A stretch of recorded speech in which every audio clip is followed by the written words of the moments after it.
And thank Dr. Yen and the organizers for inviting me to be here. And I'll blame the jet lag on the fact that I couldn't figure out how to work the microphone.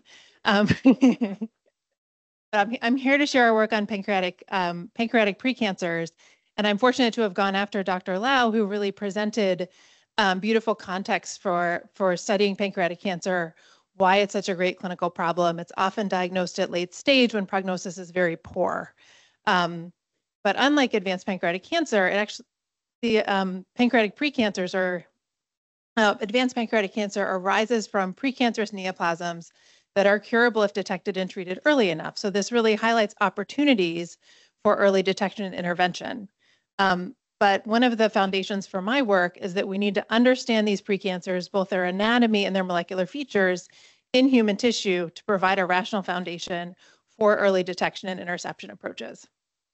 So with that background in mind, I want to give a little bit more background on what the types of pancreatic precancers are that we need to study. So pancreatic cancer can arise through two different types of precancers. The majority of pancreatic cancers, about 90%, arise through microscopic precancers. These are called pancreatic intraepithelial neoplasia, which I'll refer to as PANN. These are by definition less than 5 millimeters, which means they're microscopic. They can't be seen in a grossly resected pancreas specimen. I should mention I'm a pathologist, so I look at these both grossly and under the microscope.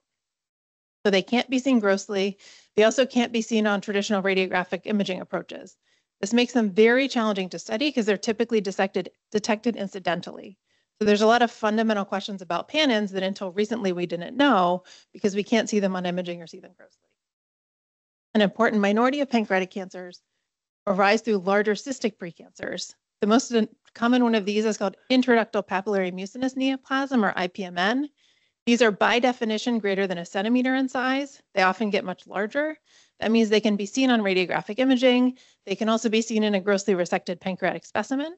So this makes them much easier to study just because of their larger size. In this talk, I'm going to focus on PANN, but my lab has also done a lot of work on IPMN. So if anybody's interested in talking about that, feel free to ask questions. So because PANNs are microscopic, there are some really fundamental questions about them that we are only recently learning the answers to. These are questions like, how many PANNs are there in a normal pancreas? How big is a typical PANN? How are they connected? And how do they relate to the anatomy of the pancreas? But because they're microscopic, we had to develop new tools to study pancreatic tissue in order to get answers to these questions. We partnered with Denis Wirtz and Pei-Shun Wu, who are engineers in the Whiting School of Engineering at Hopkins, and their graduate student, Ashley Keeman. They worked with a graduate student in my group, Alicia Braxton, to develop an approach to do 3D imaging of pancreatic tissue. So the approach that Ashley, Denis, and Pei-Shun developed is called CODA. It's a tool for 3D reconstruction with tissue and cellular level labeling. So the way that it works is we start with a grossly resected pancreatic specimen. We then embed parts of the tissue into formalin fixed paraffin embedded tissue blocks, so standard histological processing. And then we serially section it. So these are sections that are cut in a histology lab by a human, and we can cut hundreds or even thousands of slides off of one of these tissue blocks. The throughput is basically limited by how many sections your histotechnologists are willing to cut. Ours like us, so they'll cut hundreds for us. And then with these hundreds of slides, we then do hematoxin and eosin staining. This is the standard kind of workhorse pathology stain that's done all over the world for clinical diagnostics. And then those H&E stained slides are digitized. And then there's a few important computational steps to translate this serially sectioned piece of tissue into a quantifiable 3D model. The first is image registration. So these slides, again, are cut by a human, and so they're often at a slightly different angle on the slide. They can be torn or folded. And it's a computationally intense task just to get all of those images re-registered. Then we have to annotate what tissue is on the slide. And since we have hundreds or even thousands of slides, it's too much for a human to annotate every tissue on every slide.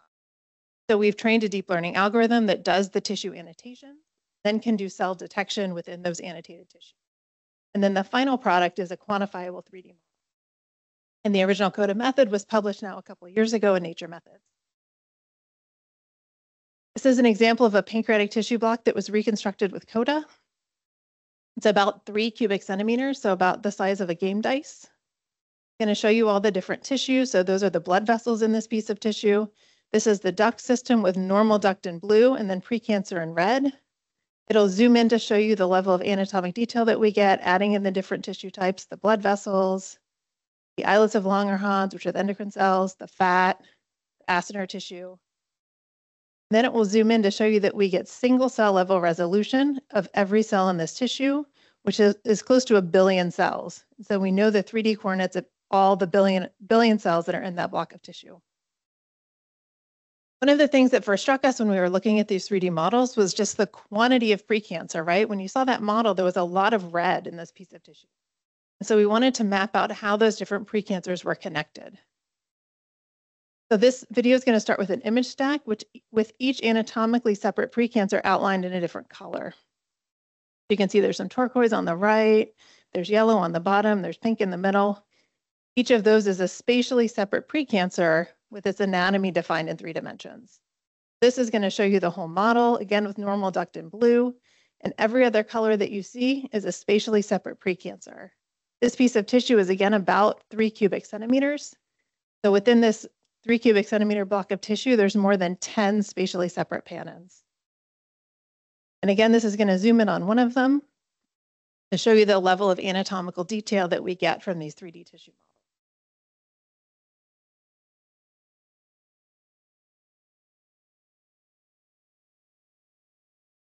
So I hope these videos have shown you that CODA enables us to do characterization of pannin size, connectivity, and number using 3D tissue models. So our next step was to scale this up in a large cohort of human pancreatic tissue samples. We got 38 large formalin-fixed paraffin-embedded blocks of grossly normal tissue. These were from patients getting pancreatic resections, so not non-disease pancreas, but they were the non-disease part of the pancreas. 12 of these had pancreatic ductal adenocarcinoma or pancreatic cancer. The other 26 did not, but I want to emphasize that we were, again, sampling the normal, grossly normal part of the pancreas. The mean sample volume was about 2 cubic centimeters, and in this cohort of 38 samples, we identified almost 900 pannins. These are examples of some of the 3D tissue models that we generated for this study. Again, in all of these, the normal duct is dark blue and every other color is a spatially separate pannin. You can see there's a fair bit of variability with the quantity of pannin. There are some blocks like this one or this one that have multiple really large pannins.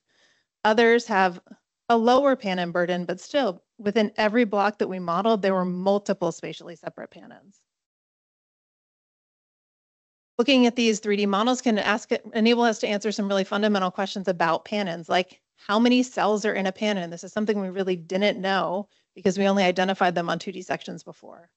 The answer to that is the majority are quite small. 97% were less than 600,000 cells, and only 14 pannins out of almost 900 contain greater than 1 million cells. We can also look at how the quantity of pannin within a tissue block correlates with the quantity of other tissue types. And we found that the pannin proportion was directly correlated with the proportion of extracellular matrix or fibrosis, and inversely correlated with the proportion of acini. And this suggests that pannin is associated with fibrosis and acinar cell dropout. But I want to highlight that we don't know the direction of that association. It could be that inflammation predisposes to pannin and also leads to acinar cell atrophy and fibrosis. Or it could be that pannin causes obstruction of the ductal system and then directly leads to the atrophy and fibrosis. We were able to quantify the pannin burden in our tissue blocks, which we calculated as the number of spatially separate pannins per cubic centimeter. And in this cohort, the mean pannin burden was 13 pannins per cubic centimeter. So if you think about how big a cubic centimeter is, it's not very big, and 13 spatially separate pannins within that area. We found the mean percentage of cells in the ductal system that were neoplastic was 31. So the mean in our cohort was to have 1/3 of the cells in the ductal system as neoplastic. Again, these numbers are much, much higher than we expected. We used this pannin burden to try to extrapolate how many pannins would be in an entire pancreas. We calculated the mean pancreas volume from a large cohort of normal pancreatic CT scans, and then extrapolated our pannin burdens to get a mean number of pannins in the entire pancreas of 1,000. And again, I think this is orders of magnitude greater than we were expecting to find. So then the next question is, how are these spatially separate pannons related? Are they all independent neoplasms, or is it one pannon that's spread throughout the ductal system? And then is there genetic heterogeneity within a pannon? So to answer this question, we matched CODA with with DNA sequencing to enable 3D genomic analysis. For this, we harvested 8 additional blocks of normal pancreatic tissue from surgical resections, and we were able to sequence 37 spatially separate pannons. I do want to emphasize that this wasn't all of the pannons in those 8 cases, but they were the pannons that we could get adequate DNA for genetic. When we did this multi-region targeted sequencing of pannon, we wanted to look at 2 different types of genetic heterogeneity. We wanted to look at the inter-pannon heterogeneity. So how is the yellow pannon different from the blue pannon and different from the different from the pink pannon? We also wanted to look at intra-pannon heterogeneity. So how is the top part of the yellow pannon different from the middle part and different from the bottom part? So to get at the heterogeneity between pannons, we laser capture microdissected every pannon separately. And to get at the heterogeneity within pannons, we divided each block into 5 regions along the z-axis and separately dissected every pannon in every region. What we learned from this is that pannons are most often multifocal lesions that arise from independent genetic events. I'll show one example case to make this point. This is one of the tissue blocks that we analyzed by 3D genomic analysis. And this tissue block had 4 different pannons indicated in blue, red, yellow, and then pink. And the pink pannon, pannon D, had both a low-grade and a high-grade component. We did both targeted sequencing and whole exome sequencing on these pannons. In the targeted sequencing, we found that each of the different pannons had a distinct KRAS mutation. So pannon A had a G12C, pannon B had a Q61H, pannon C had a G12V, and pannon D had a G12D. So these are all the reported KRAS hotspot mutations, but we had a different one in each pannon. This to us suggested, because KRAS mutations are thought to initiate pancreatic tumorigenesis, that each of these pannons was an independent neoplasm. But this was only targeted sequencing. It was a panel of about 155 driver genes. So we wanted to confirm this. We did whole exome sequencing and all of the pannons where we had adequate DNA. Those results are shown here to show the overlap between the pannons. And what we found was that there was no overlap between the different pannons. Here's A, C, and D. B didn't have enough DNA for exome. This region of overlap is the low-grade and the high-grade components of the same pannon. So the low-grade and high-grade components of the same pannon shared several mutations indicating a shared clonal origin, but each spatially separate pannon shared no mutations, indicating that they're genetically independent. So in our cohort, 10 pannons lacked any shared mutations with other pannons in the same case, and another 8 shared only KRAS mutations in the hotspots with numerous other unshared mutations, which we interpret as sharing those hotspot mutations by chance because they're so common.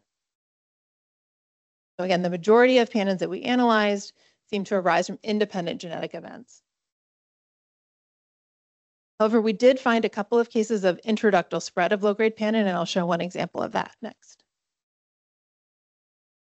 So this is our example block for this case, and the pannons I want to focus on are this little cluster down here that's coming around right now. When we looked at the mutations in that cluster, pannons F, G, H, and I all shared the same KRAS hotspot mutation. And it's one of the less common hotspots, KRAS Q61H. And these pannons were all clustered together. I'll show one H&E section. So you can see that here's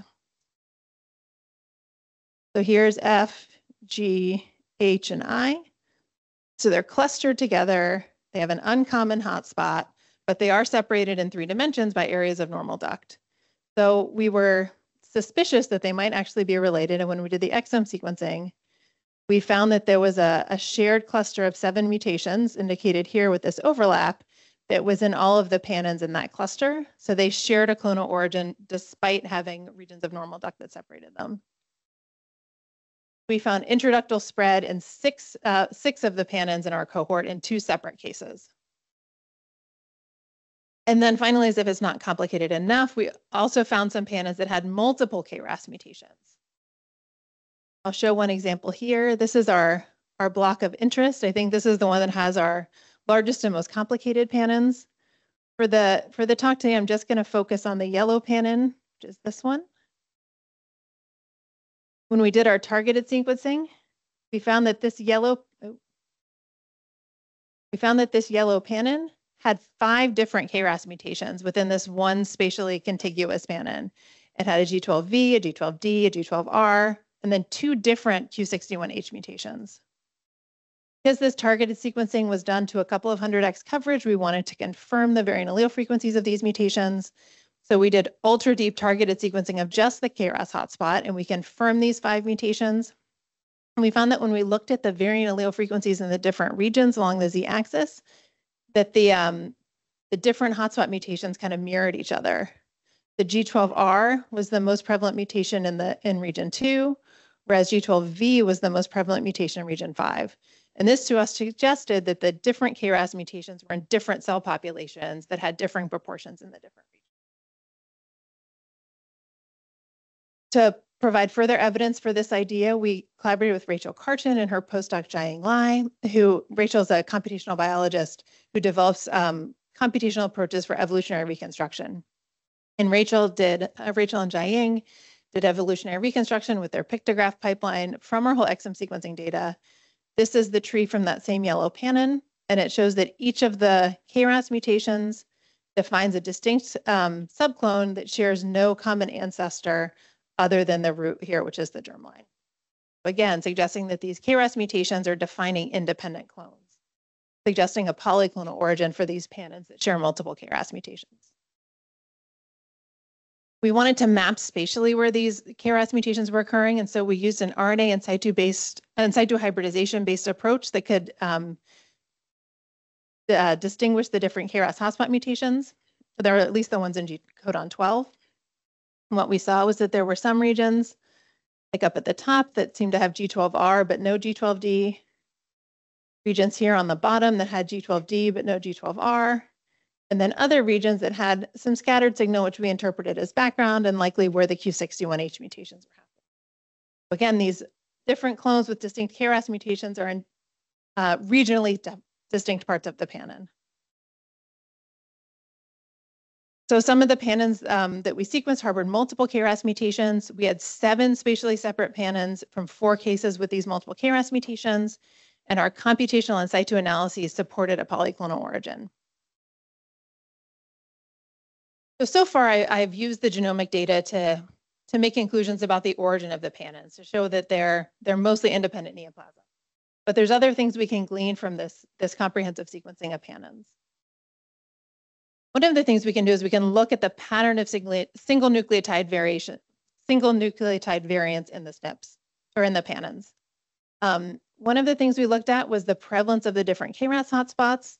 And what we found was that it was mostly G12D, some G12V, some G12R. And this proportion actually matches almost perfectly what we see in advanced pancreatic cancer. So what this suggests is that the prevalence of the different hotspot mutations in KRAS is likely selected at pannon initiation at the very early stage and not during pannon progression.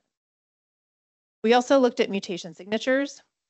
What we found is that the mutation signatures in the pannons were dominated by single base substitution signatures 1 and 5, which are thought to be clock-like mutation signatures associated with aging.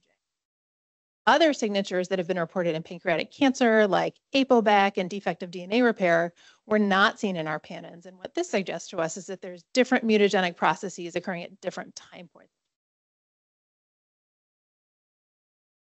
We also looked at copy number alterations in the pannons. And in this graph, we have gains in red and losses in blue. And each column is a region that we sequenced. To make a long story short, every column that has a lot of blue and red is actually a PDAC, is actually an invasive cancer sample. We found only rare scattered copy number alterations in the pannons, which is in great context to the pancreatic cancers, which have losses in the majority, gains or losses in the majority of the chromosomes. And this suggests that copy number alterations are rare in pannons, and massive genomic instability at the chromosomal level is really a feature of advanced pancreatic cancers that is not occurring in pannons. So in our cohort of randomly sampled grossly normal pancreas, the vast majority of the pannins that we analyzed were low-grade pannins because those are much, much more common than high-grade pannins. But we did have 2 high-grade pannins in our sequence cohort. And so we can look at those as case studies to try to say what might be driving the progression to high-grade pannin. This is one of our examples where the pink here is the low-grade component and this dark purple is the high-grade component. So I'll walk through this one example and try to illustrate what could be driving this progression in this case. So when we look at the whole exome sequencing, we found, like in the other case that I showed, that the separate pannins don't share any mutations, but the low-grade and the high-grade component of the same pannin share 16 somatic mutations in the whole exome sequencing, indicating a shared clonal origin for the low-grade and high-grade components, meaning that the high-grade pannin arises from a low-grade pannin. I think this is an important conclusion. It's maybe not surprising, but there's not a separate pathway of high-grade pannin. It really does arise from the low-grade. And in all of the low-grade or all the high-grade pannins that we studied, you could identify a contiguous low-grade component. When we looked at the KRAS mutations, in the low-grade component, we had multiple distinct KRAS mutations in different regions, but the KRAS mutation was homogeneous in the high-grade component, suggesting the selection of one of those KRAS mutant clones that progressed to high-grade. What might be driving that selection? We found a mutation, a point mutation in P53 that was only in the high-grade component. And we had loss of heterozygosity at chromosome 7p, again, only in the high-grade component. So this suggests that there's biallelic alteration in P53 that's limited to the high-grade component. Again, we can't prove causality in this kind of single time point data, but I think it's quite provocative that it could be P53 driving this transition to high-grade pannin. So again, to review this case of high-grade pannin, we saw that the low-grade and the high-grade components were clonally related. There were multiple KRAS mutations in the low-grade component, but homogeneous in the high-grade, and P53 mutation and loss of heterozygosity were limited to the high-grade component. This one, I think, makes sense with what we know about pancreatic tumorigenesis and how we think about progression. The other high-grade pannin, though, had a single KRAS mutation, and there was no smoking gun among the mutations. There was no high-grade specific driver mutation that we could point to that suggested a mechanism for progression. And so I think one of the most pressing needs is a dedicated cohort of high-grade pannins so we can do paired analysis and really figure out what are the molecular and cellular alterations mediating the progression to high-grade pannin. So we've looked at now almost 900, actually more than 900 low-grade pannins. And we were really struck by the architectural or anatomical complexity in these high-grade pannins. And it made us wonder, are all of the cells within this large and complex low-grade pannin the same? To get at this question, Ashley Keeman worked with June Parksong to develop some quantitative approaches for analyzing the different populations in low-grade. So what Ashley and June noticed was that there are parts of the low-grade pannin that seem to follow the native ductal tree in kind of a tubular configuration. Here's a Z projection showing that, and you can see the red that seems to involve the blue of the native ductal tree. But then there's other regions where the low-grade pannin kind of seems to bubble out more, like it's involving the lobules of the pannin. And we wondered if we could train CODA to recognize these different phenotypes to quantify them in our large set of pannins. CODA annotates slides on a 2D level, so automatically annotating 3D architecture was very challenging. But what June and Ashley noticed was that there actually were 2D morphological correlates to this 3D structure. I won't bore this non-pathology crowd with exactly the features that we looked at, but the mucin morphology and the pannin cells involving the ductal part of the pannin were quite different from the mucin in the pannin cells involving the lobular portions. And this is not only an H&E morphology, but also an immunohistochemistry for different types of mucins. So with this morphology in hand, we were able to train CODA to automatically recognize the different pannin phenotypes and then reconstruct in 3 dimensions automatically where these different phenotypes were in the ductal tree. This is an example, again, showing that when we train CODA on the 2D morphology, it really nicely recapitulates the 3D morphology, separating out the pannin involving the native ductal tree in pink and the pannin involving the lobules in blue, and the more intermediate type pannin in yellow. And so now what we're doing is scaling up this analysis using this revised version of CODA to look at our more than 900 pannins to answer specific questions about, pannin phenotypes and how they relate to each other and also to the other anatomy of the pancreas. We're wondering also what the molecular correlates are of these phenotypes. Do they all have KRAS mutations? Are there other features that differ? And then finally, can these phenotypes clarify the origin of pannins? There's still a fair bit of debate in the field as to whether the cell of origin for pancreatic cancer is an acinar cell or a ductal cell. I think understanding these, the anatomy and molecular features of these phenotypes may help us to settle that question.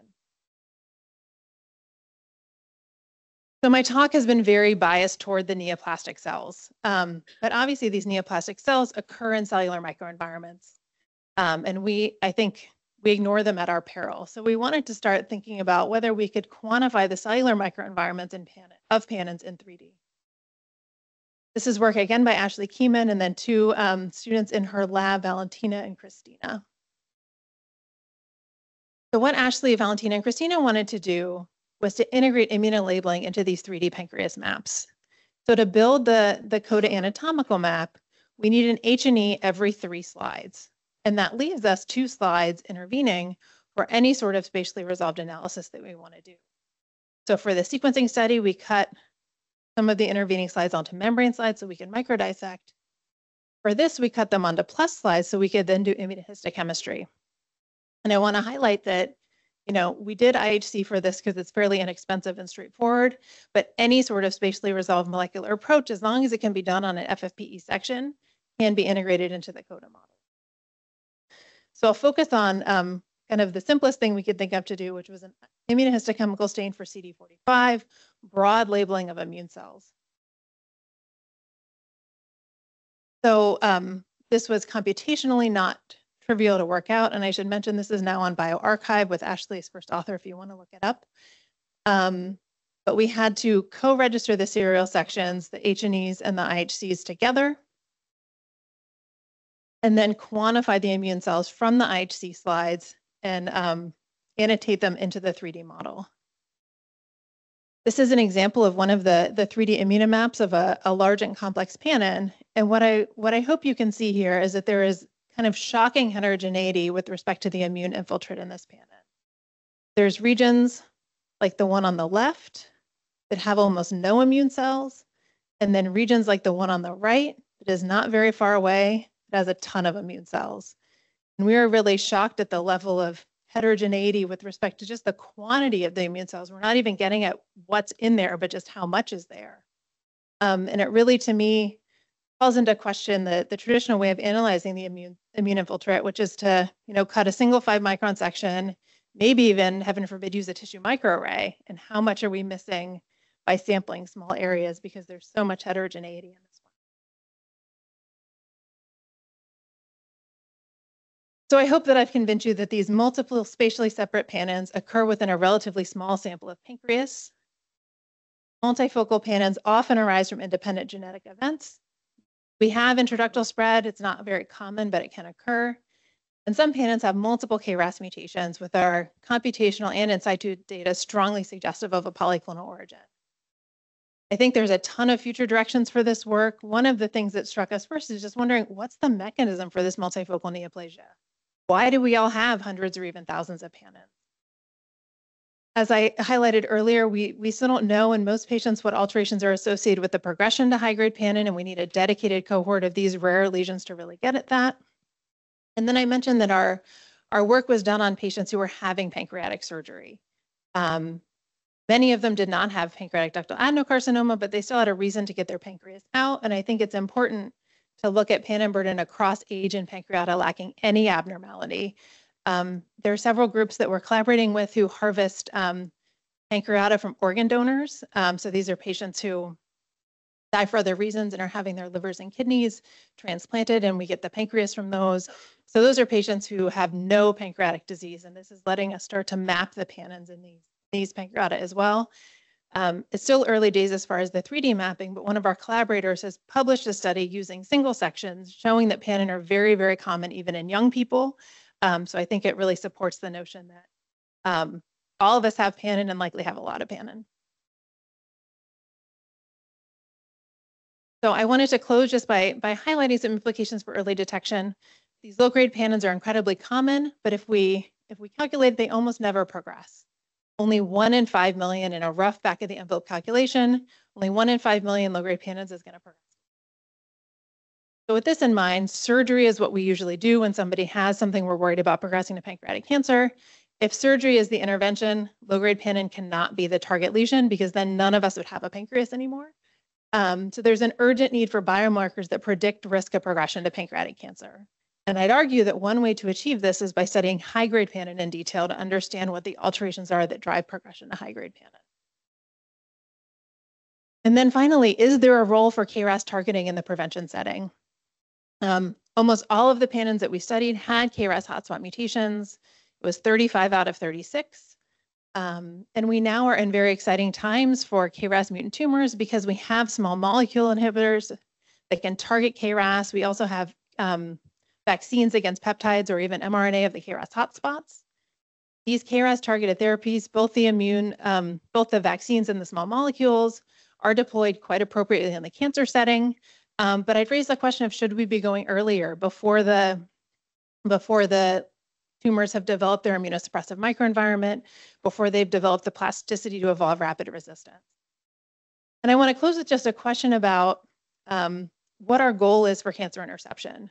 What we currently do in pancreatic cancer is we look for the region of highest risk, whether it's a precursor lesion or something we think is a cancer, and we take that out surgically. And then we leave the rest of the pancreas in that patient. The rest of that pancreas is full of lesions, and patients not infrequently recur with an independent neoplasm. And so instead of that, should we be trying to prevent progression of all precancers to do a more whole pancreas approach to cancer prevention? With that, I want to thank my group and especially Denis and Ashley, who have been our partners in developing CODA. I'll acknowledge our funders, and I'm very happy to take questions. Thank you again, Dr. Yen, for the invitation. Really, really outstanding, especially this is your 3 a.m., right? East time. Yeah. Now open the question from the floor. Yeah. Oh, yeah. A beautiful talk, Laura. So I was wondering, actually, I'm glad you showed the microenvironment because that was what was going on in my head. But depending on the heterogeneity that you see of different Panins, say in a given section, can you correlate? Is there a similar degree of heterogeneity in the microenvironment associated, say, with the yellow and the blue and the red Panins? And can you also correlate them with the nature of the KRAS mutation that you see? Yeah, I mean, I think as far as the Panin phenotype, that's one of the things we're going to do when we have all the models with the Panin phenotype, because we haven't modeled that in all of our Panins yet. One thing that we have noticed, though, is the part that tends to be the most inflamed is the junction of the neoplastic epithelium with the non-neoplastic epithelium, which is kind of interesting. And then the second part, correlation with KRAS mutations. So I don't think that our cohort's going to be big enough to say that because it was only 7 Panins that even had multiple KRAS mutations. But I think we should look at it anyway. It'll be at least kind of preliminary observations. A good question. Thank you, Dr. Huang. Laura, thank you. Fantastic work. I'm curious about your Panin 92, case 90, which you have the high grade. Yeah. Panins that is kind of locked, embedded between the low grade. Yeah. From the morphogenesis point of view, can you trace how, or model how that low grade really evolves into the high grade in terms of morphogenesis? What do you mean by morphogenesis?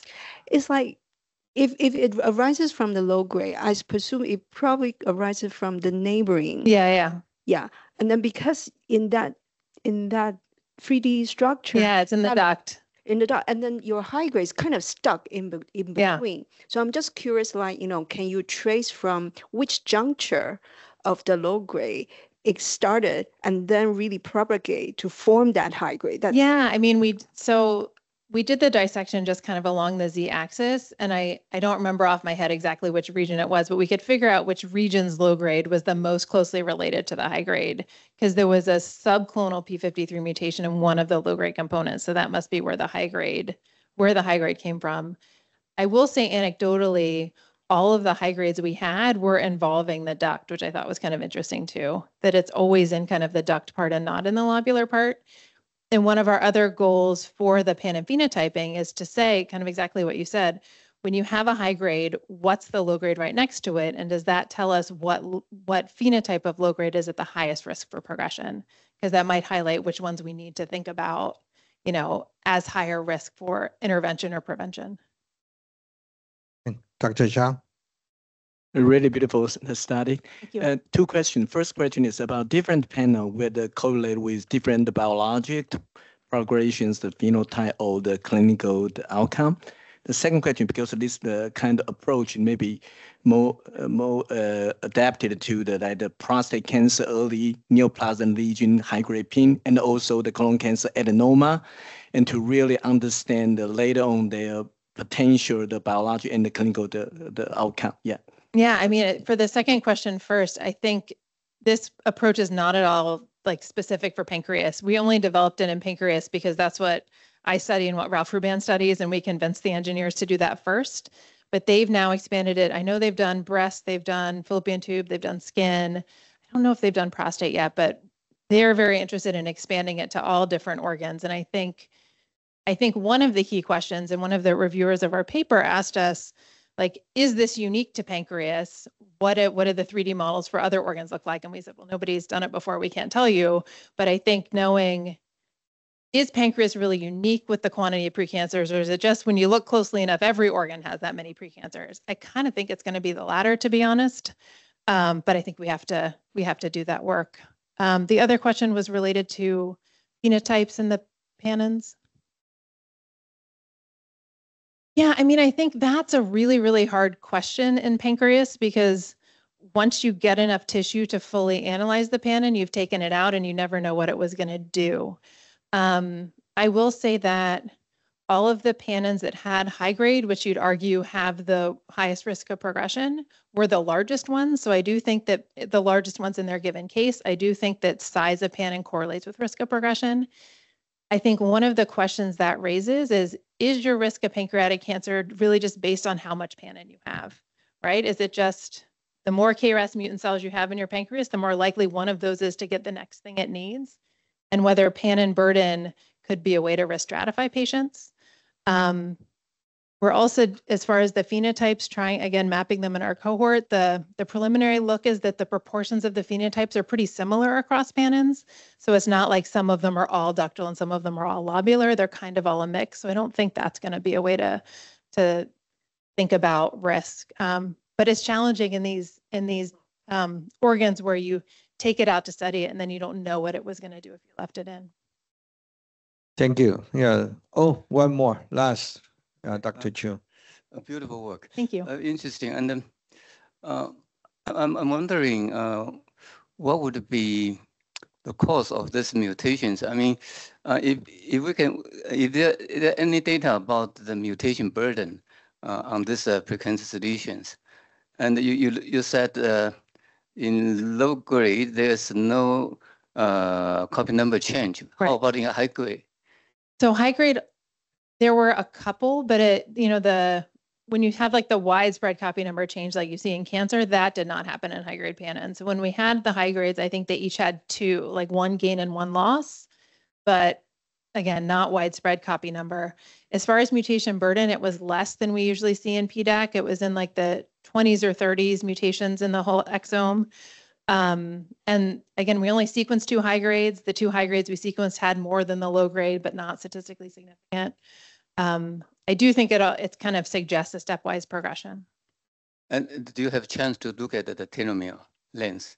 Oh, we have not looked at telomere length. That would be really interesting to do. And I mean, one of the advantages of CODA is you generate hundreds of slides. So any kind of idea like this, we can just pull an unstained slide and do telomere fish, which would be really cool. So all that looks like it is not a endogenous or so-called replication error accumulation cause, and also not a chromosome instability, like high-grade serous carcinoma of ovary. And it's more like as a exogenous inflammation or RS-induced so-called deamination mutations. Yeah, I mean, there's provocative work in mouse models that suggests that if you have transient chronic pancreatitis, that causes epigenomic reprogramming, then kind of sets the stage for KRAS mutation. It kind of makes biological sense, but it's really hard to prove either way in the human samples because you only get them at a single point in time. But I agree. Any chance to culture the organoid from it? Yeah, so we can culture organoids from normal pancreatic duct. We've cultured them before from IPMNs, again, because you can see them grossly. But since pannins, they're microscopic. You don't really know where they are until you've already cut the sections and you don't get much material. So we have not tried to grow them from pannins. I think it's theoretically possible, but practically very challenging. Right. But one could use KRAS mutant IPMNs perhaps as a model for pannin. Okay, thank you. Thank you. Yeah, thank you.